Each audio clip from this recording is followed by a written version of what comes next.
Today's daily exhortation is going to focus on a decision that was recently made by the Fourth Avenue Church of Christ in Franklin, Tennessee. It is quite sad, the video that is circling about and creating a great amount of buzz on social media regarding a decision that's been made by the leadership and by that congregation concerning women preachers. There's, in this video, highlighted a woman that is exalted and praised for her decision and her, quote, boldness regarding the good feelings that she gets and regarding the flowery type of emotions that are felt because of her desire to preach and because of her capability and opportunity to do so at this congregation. This is a very, very sad moment. However, it's not something that has just sprouted up out of nowhere. It's not something that just randomly is hitting us in the face and surprising us from left field. No, this type of decision and this action is something that is the result of many seeds that have been being sown for quite some time. Liberal brethren such as Rubel Shelley, such as John Mark Hicks, various works within the churches of Christ, schools such as Lipscomb have promoted and tried to influence congregations for quite some time to follow this type of behavior and these types of actions. It's no surprise then that this congregation was called by Lipscomb to see if they would be willing to accept this woman as a preaching intern. That's no surprise. What we need to recognize and what we need to be firm on is that Lipscomb, although at one time was a sound congregation and was built based upon a biblical foundation that the gospel would be spread and that brethren would have an opportunity to go there to learn and be educated in a biblical environment, that is no longer the case.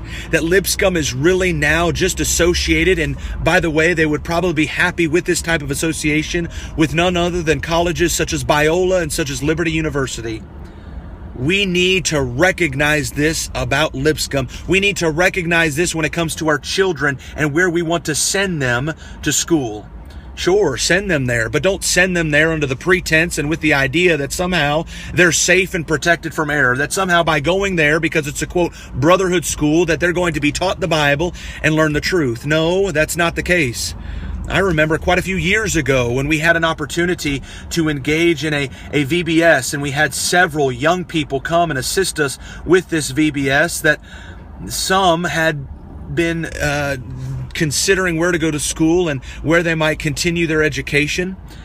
And upon trying to make this decision, some were choosing to go to Lipscomb because they were under the impression that by doing so, they would get a well-rounded education and that they would not be so close-minded to the idea of salvation regarding this world. Well, clearly it's understood then that that's what Lipscomb is promoting. Clearly it's understood based upon the fruits of Lipscomb that that is the type of image that they are desiring. We need to recognize this about the school. We need to recognize what John tells us and what God is telling us through John in 2 John in verse 9.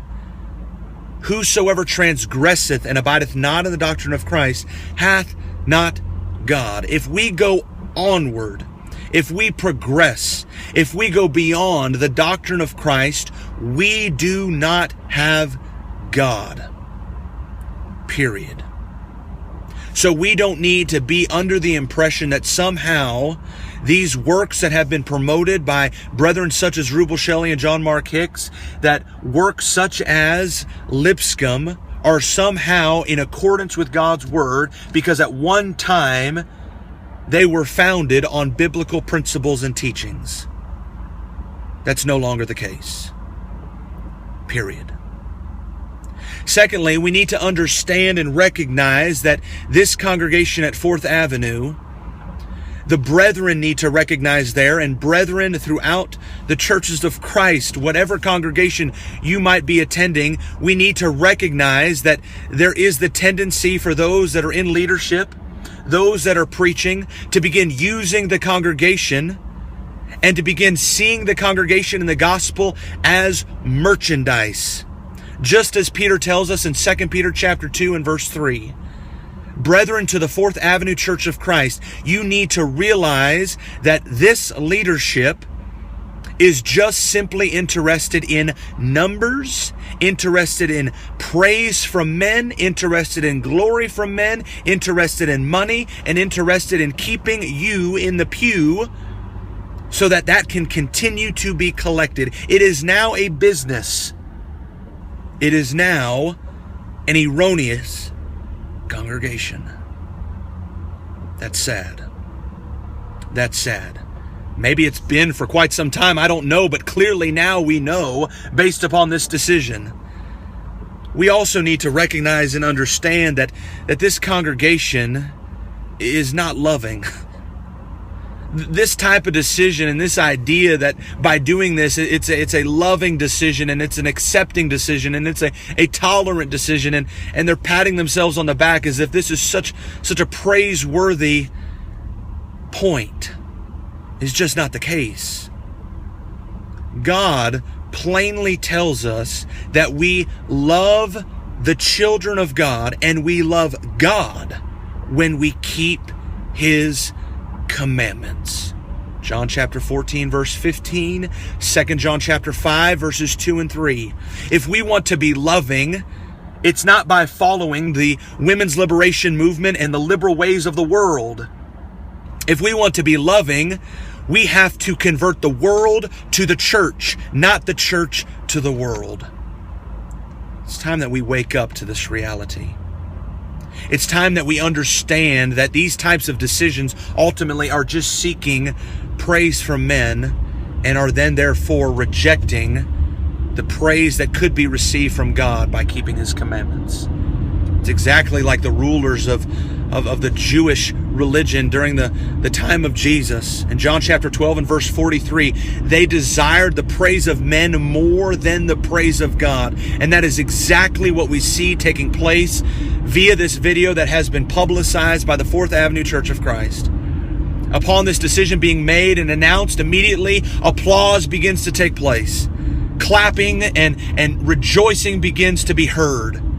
Because the congregation is praising this decision. Men, the world, Satan is praising this decision. Not God.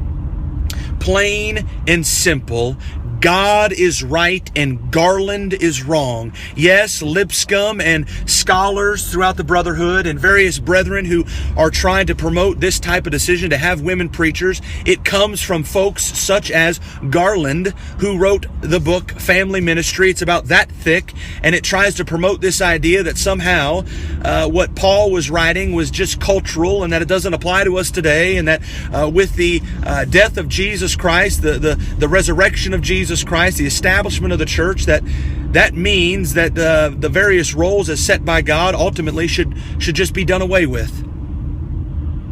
And that what Paul was writing in 1 Timothy chapter 2 verses 11 through 14 was just cultural. And that now today we have a different type of culture and that women should be allowed to preach because we're all one in Christ. That concept and that idea comes from those such as Garland. It's error. Garland is wrong and God is right. Period. What Paul was writing there in 1 Timothy chapter 2, verses 11 through 14, number one, was not Paul, it was Jesus. 1 Corinthians chapter 14, verse 37, Paul was writing the commandments of the Lord, period. Jesus told us that all truth would be given in the first century. John chapter 16 and verse 13, what Paul was writing was not his own words, it was the words of Jesus. End of story. Number two, what Paul was writing did not have anything to do with culture, did not have anything to do with that generation. Paul states there and cites there, goes all the way back to the garden as to the reason as to why roles would be the way God commands them to be within the church. See, Paul is specifically addressing the way in which the church is to behave in that context. 1 Timothy chapter 3 and verse 15. He is directly dealing with worship, with teaching within the church, and he is directly addressing who is to have the authority to preach within a mixed congregation of men and women. And that's men. Period. And it's not cultural. Again, God cites the garden as to the reasoning behind it. Adam was first formed.